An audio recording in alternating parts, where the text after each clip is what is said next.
So I saw you made some notes on there already, but I figured I would just kind of go Hmm. through each question and just maybe have you break down um, your outlines here for us and your thoughts and feelings on some of these questions. A lot of them center around Yeah, how to prioritize what blocks to kind of rank, or how do you recommend prioritizing yeah, blocks, which was my personal problem too. So yeah. I guess the other question was, are some types of rotations better to have in your block as well? So like how did you kind of juggle all these different criteria in your head, and how did you prioritize which blocks you rank? Hmm. So that is a great question. So I would say to start off, I did a combination of the first question you wanted to ask me and the last question you wanted to ask me. So what that means is I looked at one, what was the feedback that students the year prior or a couple years prior had about that site, right? Did they actually learn a lot? Did they just work a lot? How invested were the preceptors in actually teaching you? And in how invested were they in your best interest, right? That's important to me because I wanted people that really wanted to teach me and help me learn so I can really have a strong background for clinical knowledge because I plan on applying for a residency. So feedback was very important. That played a big role into where I decided to ultimately um, rank with the different blocks. Now, everything in life, usually I would say prioritize your personal goals. Self-care is the most important thing. But when it comes to your rotations, I think that's where it's one of the few times where I would say prioritize your career goals first and then look at personal. Because I know sometimes people want to take a trip. Sometimes people want to take a break. So they might try to get the first rotation block off, you know what I'm saying? And do different things like that. But I think this is one of the few times where you really need to be prioritizing your career. So if you're interested in a fellowship, if you're interested in a residency, interested in retail, whatever the case may be, you need to align your rotations in that order, whatever is most important to you. So if, for example, I'm sure most people interest is probably residency. So we'll start with that. With residency, I would say you want to get your block in, or if you can't get in your block, which I believe is your question number two, get in as many patient care rotations as you can before the end of the year, before the end of December. Okay.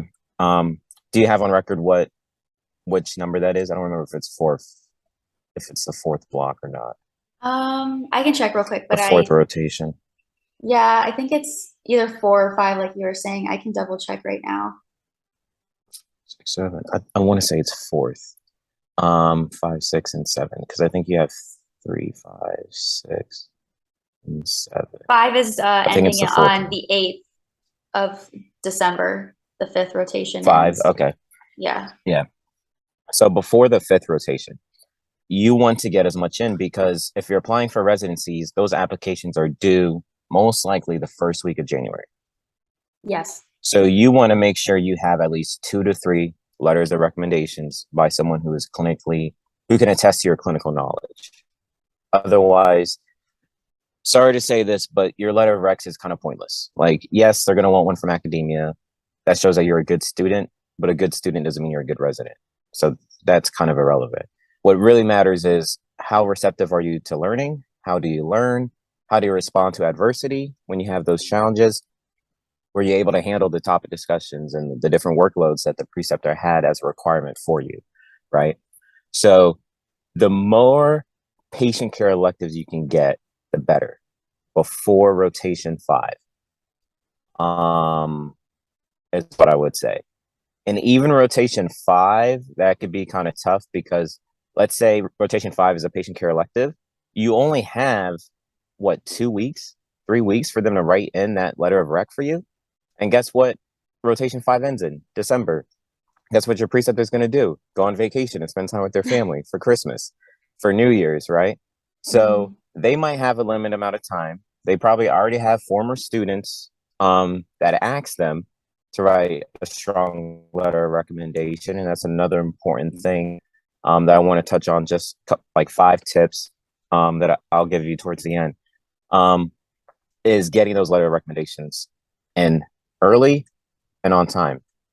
Because trust me, I know some people who have not matched with the site that they wanted to because certain paperwork, whether it's letter of rec or their um their transcript just wasn't in on time. And these people, your preceptors are people, so they get busy, things come up, a family emergency, you never know. So you want to try to get things in as early as possible. So with fellowship, to sum it up, if you're thinking fellowship, get in as many patient care electives as you can before rotation 5. Now, if you can't get that in, get in whatever rotations that show some type of clinical knowledge. If you're interested in a fellowship and you're not doing an industry rotation, that's where you need to get creative, right? There's opportunities where if you don't get a fellowship, there are certain rotations that you can do that I believe will signify your interest in industry or will look good on paper. One of them would be anytime you can get into something specialty related, because those big pharma companies are pushing those specialty meds. So you're dealing with stuff like MS, right? Multiple sclerosis. If you're dealing with um, maybe any oncology medications, like super expensive infusion medications like immunoglobulins or like IVIG, different things like that. Learning about those drugs, having a little bit of background, some clinical knowledge about that, and some experience with these specialty pharmacies that are getting the medications from the big pharma, they're going to be interested in that. So that's something that could be very beneficial. Something like also I would say possibly uh, maybe not as much, but possibly a long-term care facility, depending on where you're at, because you could also get exposed to a lot of different medications as well from something like that. Or if you could do something corporate related, like a corporate CVS or admin rotation, that could possibly give you the ability to do a lot of projects, which is what fellowships are about. They're more project, long-term oriented, and your preceptor can attest to your ability to handle a longitudinal projects. That's what more fellowships is about, where it's not like, hey, you have to do this by like next week. It's more like, hey, you have all these things in like 3 months. Will you get it done? You know? So it just shows that you're able to handle things and you're able to hold yourself accountable to finish all the things that are required of you. Now get that in before rotation 4. That's the thing about fellowships. It really depends. Rutgers is the most common program that people apply through, the Rutgers Fellowship Program, which I believe theirs is more November-ish, but there are some that don't go through Rutgers, and they start their active enrolling process in October. So they start actively interviewing people, and it's a rolling interview. So it's not like there's a set deadline. You have to turn it in whenever you want to, when the application's open. And if they like it, they're going to start interviewing you, and then they'll just take you. Like, they don't wait around. So it's not like residency at all. So if you're interested in a fellowship, you want to get those type of rotations that can attest to anything that's project related, like admin, anything that's going to expose you to a lot of specialty, highly expensive medications. So something like specialty pharmacy. I know I had a rotation with Publix. I don't know if UF has one through like CVS, but there's all these retail companies have that. And besides admin from like a hospital level, right? Because you could do admin with the hospital, where I'm sure they're going to have a drug rep dinner where you can kind of meet different drug reps or maybe meet an MSL, things like that, right? Or admin through corporate like CVS or something like that. I think that would also be beneficial. And you want to get those in, like I said, before rotation 4. So that's the difference. Fellowships before rotation 4, for your industry, that's what you're thinking, or before rotation 5 for residency. Now for retail, if you're thinking about retail, your rotations probably don't matter as much, but I think it would be better to try to have your retail rotation towards the end of the year, or I would say either rotation 6 or 7. After the following would probably be the best time because that's when they're going to start rolling out those applications for you. Like I remember when I was a student, it was around February, CVS, Publix, I'm getting emails like, oh, if you're interested, you can apply now. You don't have to wait until you're a pharmacist because they want to gauge interest and kind of have somebody lined up. And then once you're done with school, you get licensed. And then once you're licensed, they'll start training you. So that one, I would say maybe starting in the following year, you kind of do that. If your preceptor feels like, you make a great pharmacist and they have recommendations, then that's something that they can write for you. And while you're going through that application process, you can definitely do that. So that would be how I would structure my rotations depending on those 3 careers. And if you're interested in something else that I didn't say, please feel free to reach out to me. We can kind of figure out what rotations you have that could help show you help show that you'll be a strong candidate for that career. Okay, wonderful. I think that covered like the main, I guess, group of audience that, most people are interested in those kind of avenues. I know for managed care too, they started offering more rotations that actually have managed care rotations too. So and then I guess for me, this is like more of a personal question, but I don't know if this is just, Yeah. the way the rotations worked out, but for me, a lot of the ones, especially those heavier patient care electives like cardiology or oncology, or ICU, a lot of the rotations I like at sites that are offered in blocks that have electives I like, they're all being offered at the end. So it's like, I guess I should Yeah. still try to prioritize ones that have some of them, at least as far in the beginning as possible, it seems. I don't know if that makes sense, but it's Yeah. been kind of That's difficult. what, no, that does make sense. Yeah. It's challenging, right? Because this is the one year where it's like you can actually kind of pick what you want to do. And, if you're interested in oncology, this might be the only time in your entire career you have the opportunity to explore it and see if it's for you, right?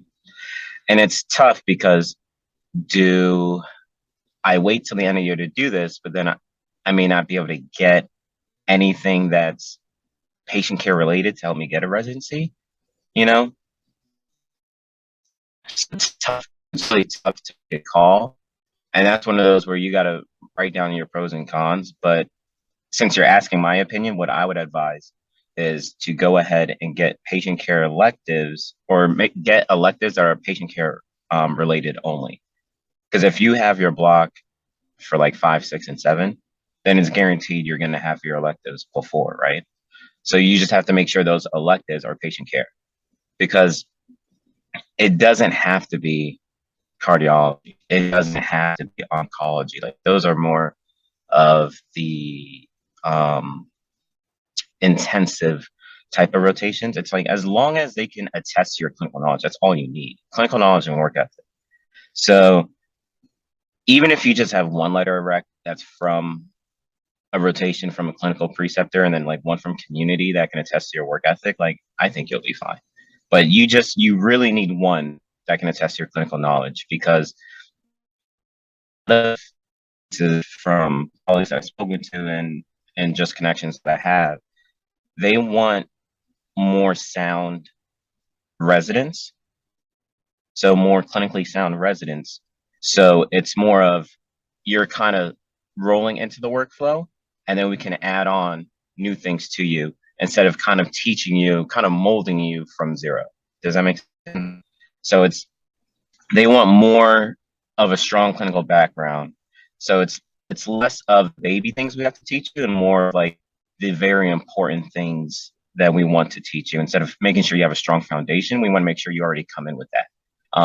And so that's something that they're really looking for whenever they read those letter of recs. So you need somebody that can attest to that. And unfortunately, that's not going to be from retail, which is usually like, I feel like the ones that people usually get early on is like retail. And it may not be some of your electives either, right? And it depends on the electives, right? You could have specialty pharmacy, but that's going to be great for AmCare or fellowships. But if you're interested in an inpatient residency, it doesn't really correlate to that. So you want to be mindful of what you're thinking of now, what type of residency, and to have an elective that will kind of attest to the type of residency you're interested in. No, that helps So, me a yeah, lot. just make sure you have your. Go ahead. Yeah, sorry. I said that I was going to say that helps me a lot because I was just having a hard time reconciling like prioritizing like the types of electives or prioritizing the timing of electives. And what's weird is I thought more blocks would be more of our core rotations, but a lot of these blocks don't have a lot of core rotations and they'll have like two electives and it's like and then they're Yeah. towards the end, they're like 6, 7, and 8 or something. And it's like, well, that kind of sucks that Yeah. that's how they're set up. I'm sure it's just based off of availability for Yeah. preceptors and stuff, but Yeah. it's been very hard for me at least to try and figure out Mhm. how to rank them. But that helps me because I'm trying to prioritize and I have them. I'm grading the ones that I like, and so that helps me kind of prioritize Yeah. which things are more important to look at. That'll help me rank them now that Mhm. I picked a smaller pool to choose from. Yeah. That's perfect. That definitely answers If those you're questions. willing to, if for you specifically, if you're willing to share, you don't have to. But which career path are you kind of thinking about? Um, I think I shared with you already. I'm president of SSHP at the Orlando campus, so I'm Hmm. definitely leaning towards a residency route. I used to be very, really gung ho on ambulatory care, but after doing my hippie, that opened my eyes to a lot more stuff. So sometimes I'm still caught in between, but I'm definitely seeing myself also having the possibility of being more inpatient. And one of the recommendations I got was to just make sure I do an ICU rotation at some point because I don't know if they thought I'd be good at it or if they just thought it'd be good experience to have in general. But that was what some of the preceptors at the Yeah. hippie told me to do. So I don't know, but definitely clinical in the direction of clinical and like residency.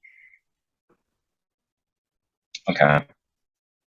Okay. Perfect. So, yeah, for you, right off the bat, I would say I would try to do a block rotation early on, one where, and this once again comes to feedback, right? Because sometimes something is listed as something, but it's not the actual rotation. So you might have a internal med rotation, but you could actually be with like an ICU pharmacist, right? It really depends on the site. So that's where it's important to get feedback from the previous people who did it or kind of search the background of that preceptor, right? Because I don't know if they have the preceptor names. Do they have the preceptor names in now? I think it depends. Well, for internal med, they should have all of them listed. The only ones they don't have them all listed for are probably some of the electives because they don't pick an elective for you. They say you have a choice. Yeah. Okay, perfect. So if they have the preceptors in, check them out on LinkedIn. Do a quick Google search, see what their background is, because that's probably what they work in. So I was actually in your shoes, and I was fortunate enough to where I was interested in ICU, but I was like, man, I'm gonna have to get rid of an elective, but I kind of really want to do a long-term care facility and also do specialty. So I was like, crap, how can I maneuver around this? So I was just reaching out to people, asking them about different internal med rotations, and then I found out that one of the internal med rotations that's available, that person's actually an ICU pharmacist. So I was like, huh. So it's almost like I'm getting another elective within that block that I already had to do. So I was like, oh, that's a done deal. Let me rank this place and try to get this place number one, so I can still get the electives I want, still get internal med, but you're just learning it through the ICU route. And I know that also happened to one of my colleagues where it was listed as internal med. He actually took an ICU rotation, and now I was like, I wasted one of my electives on ICU because my internal med was also ICU. So sometimes their internal med could be an ICU rotation. So I would look up to see who those preceptors are, to see what their background is. You can just honestly just look at their credentials because they might just have it in their credentials like board certified crit care pharmacist. So that's something that you can just look at the credentials and not even have to do too much research. So that would be a good trick I would recommend for you is find a place where the internal med is ICU. You can knock that off, and you don't have to use up any of your electives. Okay, I know I even know of an example already too off the top of my head, but I didn't even think about it that way. So that makes a lot of sense. I don't know why I Yeah. didn't consider that already.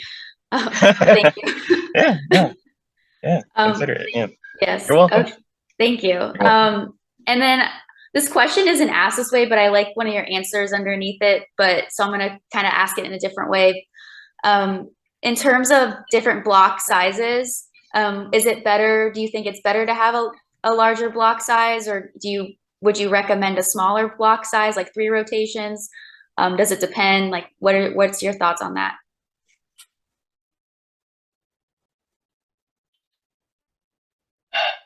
Uh, I am a big advocate of three rotations only. The reason being, if you do 4 blocks, if you do 4 rotations in one block, most likely one of those rotations you're not interested in, right? Most likely one of them you don't really want to do. And that now removes you from the ability of increasing your network. And that is one of the most important things in pharmacy. Everybody says it. Everybody tells you how much of a small world pharmacy is. And trust me, it is 100% true. The value in being able to say, all right, I'm going to do 3 rotations here, build a rapport here, get to know people from different environments, do my block. Then you know what? I'm going to go over here and meet some new people, go over here and meet some new people, because you really don't know where your career will end up. You really don't know how even one rotation can impact your career. Not even in the sense of, oh, will I do a residency or not? Just in a sense of, you know, I want to maybe do a side job. Like, I'm working clinical and I want to do, let's say you want to pick up some hours at like a infusion center or something like that, just on the side. But you had a rotation and you're trained in that versus somebody who's applying who never had any experience. You now have a leg up just because you did that rotation, right? And that's just something to consider. Like, you never know where your career might take you, and you never know what other opportunities you might be looking for. So I think it's very valuable to have only 3 at one site and then go to another site to be able to kind of gain new experiences and meet new people and kind of build your network a little bit. I also have heard about places doing the like all 7 blocks at one site. I don't like it. I'm not a fan of it. The only way I would ever recommend somebody to do that is if they know for a fact that they want to be for the rest of their life. Like, that is where I see myself in the next 5 years, next 10 years. I want to, if I don't get a residency here, I'm going to apply to be a staff pharmacist, whatever. Like, I don't care. I know I want to be at this site. And that's fine. I'd say go for it. But if you're unsure, it's who do you really know outside of that area? And you're not really getting opportunity to meet people from different walks, like different experiences, and you're not able to test another healthcare system, right? I have coworkers. I work at Avon, and some of them are just like, I wonder what it would be like to work at like ORMC. Not saying I want to leave, but just sometimes those thoughts come through your head where it's like, okay, what would it be like at daycare? Like, you don't know these different hospital systems because you did all your rotations at one place, right? And so that's something I think that is valuable. Same thing with the VA. Like, maybe if you don't branch out, you don't experience the VA. It might be the only opportunity to experience the VA, right? So I'm just a bigger fan of only doing 3 blocks. So that way you can make sure you're building your network and you're not being forced to take a rotation you don't want to take. Because I know some people did that just because 3 out of the 4 they really like, but it's like, man, just try to get the elective for that other one. Like, don't risk having to use a block being in a place you don't want to be just because of like that. I don't think it's worth it. Because then, you have to be there for a long period of time and you might be miserable there. And how are you going to fake it for like 4 or 5 months? Like, you might be able to fake being miserable for a day or two, for a week or two, a month or two. But it's like if you don't like the place, that's the downside, right? You got to spend a whole another rotation here, or you have to spend all seven rotations there if you do the whole thing there, and you don't really like the environment. So something that you also think about is not just the pros, but also the downside. What are the cons of me just staying at this one place? And so that's why I think it's nice to kind of get some fresh air, meet some new people, learn a different hospital's protocol, learn a different way of working at patients, different things. Because a lot of times, if you're within the same system or at the same hospital, they probably all had like similar preceptors if they've been like homegrown there. So it's like it's all kind of the same. So now you can kind of look at things differently by going somewhere else and gaining some new mentorship, some new preceptor, some new ways of looking at a patient or working up a patient. So I think there's a lot more value in that doing a 3 block rather than a 4 or doing the full 7. Absolutely no. I'm like a hard stop no on the 7 unless you know you want to be there. Yeah, I had kind of similar opinions. I wasn't really 100%. The ones that were offering longer blocks, I just didn't know if I could see myself there for that long of a time. But um, yeah, to me they were kind of scary. It's like a very big commitment already. It's like you're almost committing to like a residency Yeah. almost, but without maybe all the work. And it's like, how do you know that's really where you want to Yeah. go? But I know I hope the Mhm. best for everyone that picked them. But speaking about, I Me don't, too. I don't know. For speaking of application blocks, this is a specific question about Mhm. those. I had a student reach out to me who said that none of the actual blocks that the app that they got accepted to for this application really lined up exactly with what they wanted, but they saw rotations in some of the other blocks and they were wondering, I guess, if there's a way to maneuver around that, maybe see if there's an individual rotation that they're offering in a different block and somehow um, get that rotation for their own block, or maybe as an individual rotation, depending on how long the block is. And then how would you go about maybe reaching out to see if that could be a possibility? Yeah, that's a great question. I would say, generally speaking, there is probably ways to accommodate you or to get the experience that you want. I think a lot of us forget how to do the simplest thing, which is just ask. We just get overwhelmed by things and we forget that sometimes life can be very simple. If you just ask for help, help will be provided.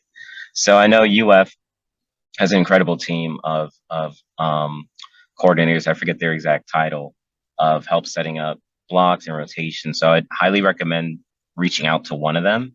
Also, possibly maybe reaching out to your faculty advisor and see if there's a way to kind of get things worked for you in your favor. So that way you can make sure, even though it's not offered, see if maybe they can make an exception or see something that could happen. Because maybe that preceptor isn't available for the whole rotation, but maybe they could be available for like 2 weeks. Maybe they're going on vacation. They could be available for like 2 or 3 weeks. So maybe you'll have a different preceptor or something like that. So I think it's possible. You just have to ask and, you know, but don't just ask once and like give up. Like you need to kind of like be a little pushy with it. So that way they can see you're generally interested in this and you want this to happen. And from my experience being at UF, like anytime I genuinely showed interest, they always try to make it happen. So that's what I would recommend is just ask. And it sounds like we should reach out to UF and anyone at UF first and not reach out to like a site coordinator or something like that. Yeah, I would go that route first. I would try to reach out to them because they should be in contact with those RP not I shouldn't say RPDs, with those like uh the people who oversee the program that they have there. So the different preceptors or whoever oversees the preceptors and how they manage the blocks. So they do more of the scheduling and coordinating. So I would reach out to them first. Okay, that sounds good. Perfect. And we already answered some of the next question about what you should do prior to residency.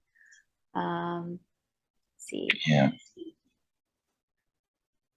I guess maybe we might have some misconceptions about what we should consider when ranking blocks. Are there anything or are there any don'ts kind of that you would want to recommend that we avoid when ranking blocks? Like maybe there's certain things students prioritize and that's maybe not the most important thing to think about maybe at this time. Like maybe we think it's more important than it actually is.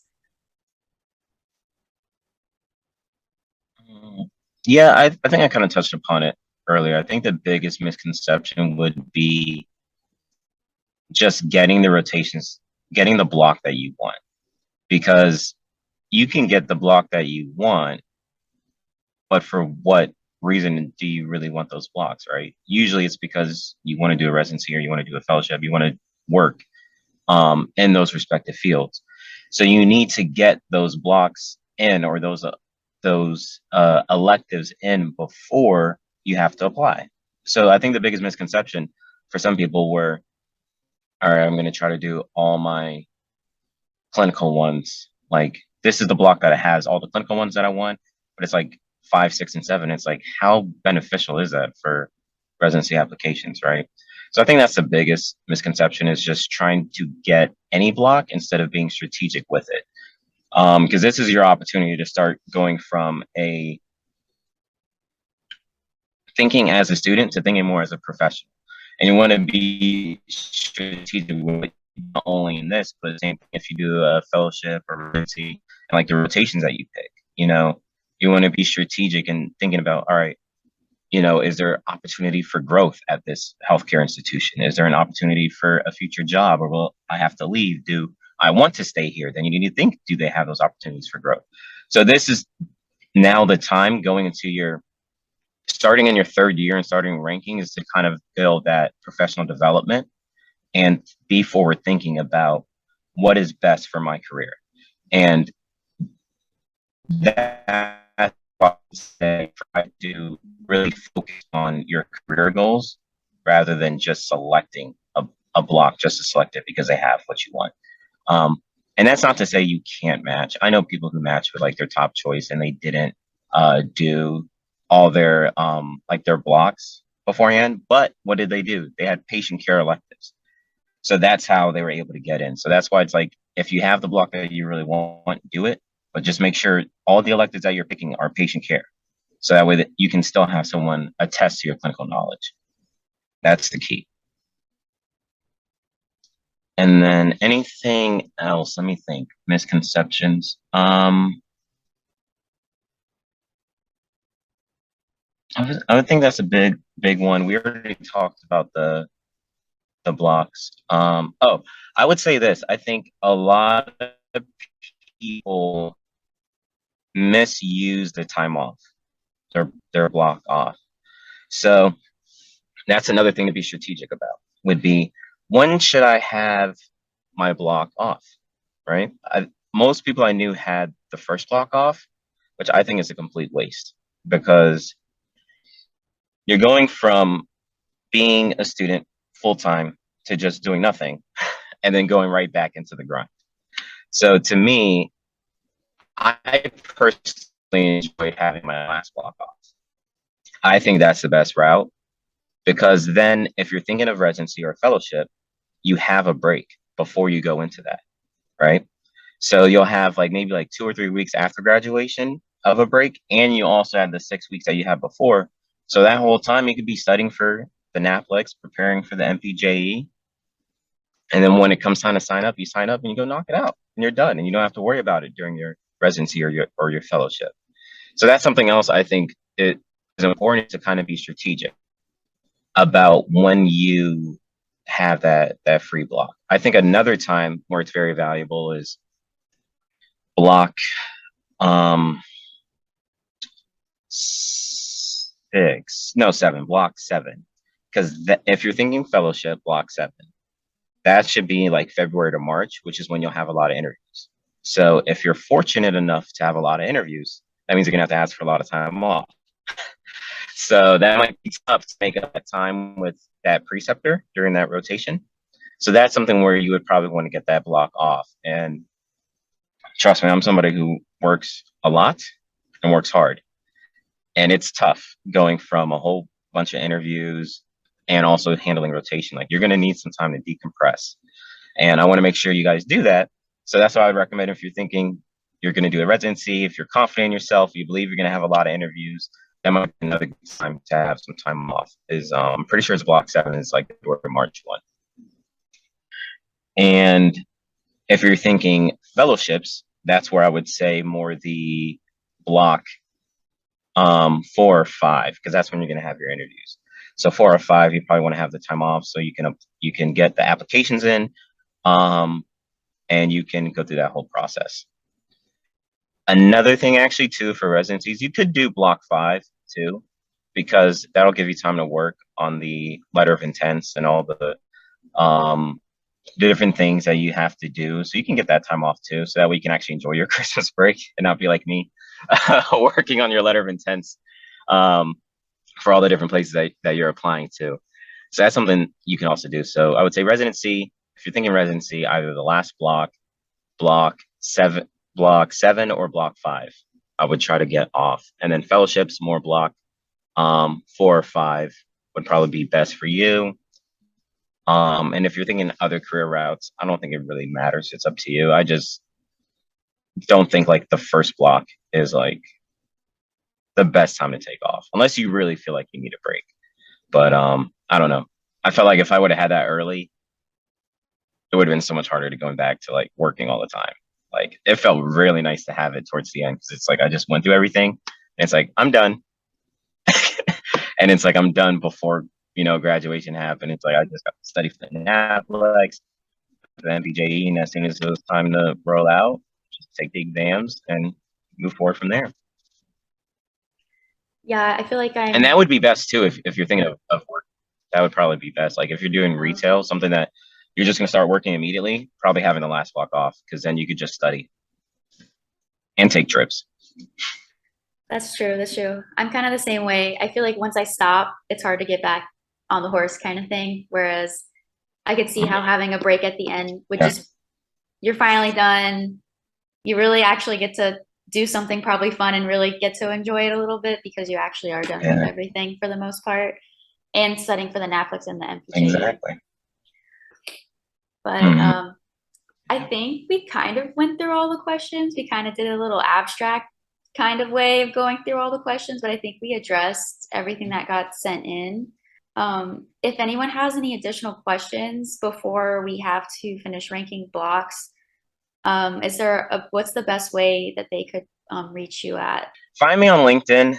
Jovin Lezeau. First name is spelled Jovin. Last name Lezeau.